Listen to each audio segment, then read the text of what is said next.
And how does the study of Ajami allow us to sort of debunk the myth that there is a dichotomy between orality and literacy in Africa? Because even those who defend Africa, those who sort of write against this Eurocentric view of Africa that portrays Africa as a continent of orality, and then they tend to sort of emphasize orality as if orality is separate from writing in Africa, right? That then writing becomes European and orality becomes African, right?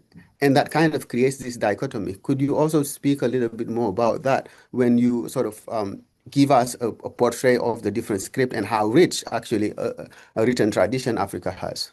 Great. Well, thank you very much, Professor Njai. These are important questions. I think that one of the biggest challenges we face in knowledge production about Africa is what I often call the linguistic paradox in academia, right? So that we require people to study English if they're studying America or if they're studying England. We require people to study French if they're studying French culture, or French history, or French civilization. Right? We require people to study Chinese if they're studying Chinese culture and Chinese history.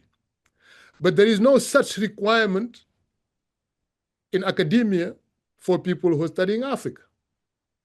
So African languages have never been treated as central in accessing local knowledge. So that's the first structural problem we have. Okay?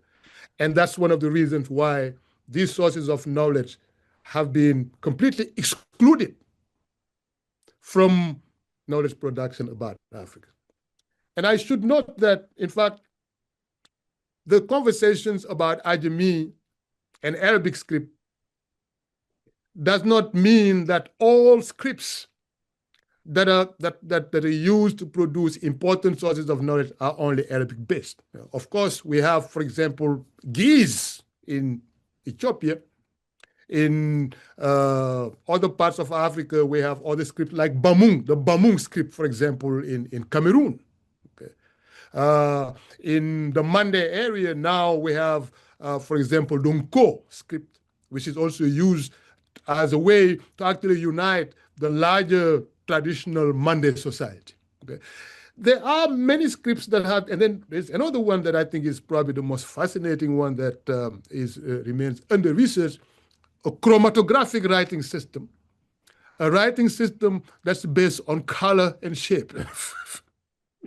And that's the only one in the world. And this is produced by the Edo people of Benin. Okay.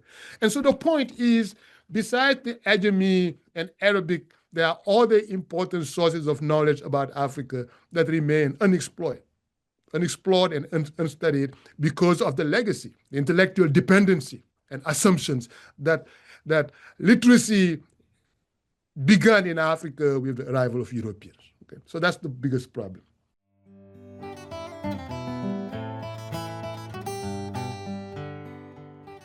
This year, in partnership with Howard University and Boston University, we celebrated our 10th annual State of Education Conference following the Gold Road.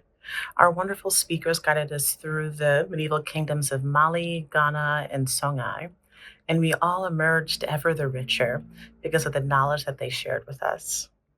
So, over the next few weeks, we will be sharing a few of our favorite moments with you. Our State of Education Conference is rooted in a simple truth. The self-determination of Africa and the diaspora are inextricably linked. A rigorous generative understanding of Africa's history helps illuminate that connection. By following the Gold Road, we traced how West Africa has shaped the modern world, and we reclaim history as a compass that helps us to understand who we are, where we come from, and how we navigate an ever-changing world. If you are a student, educator, researcher, or just curious, we have wonderful free resources for you to enjoy on our website, so please check those out. In the meantime, stay tuned.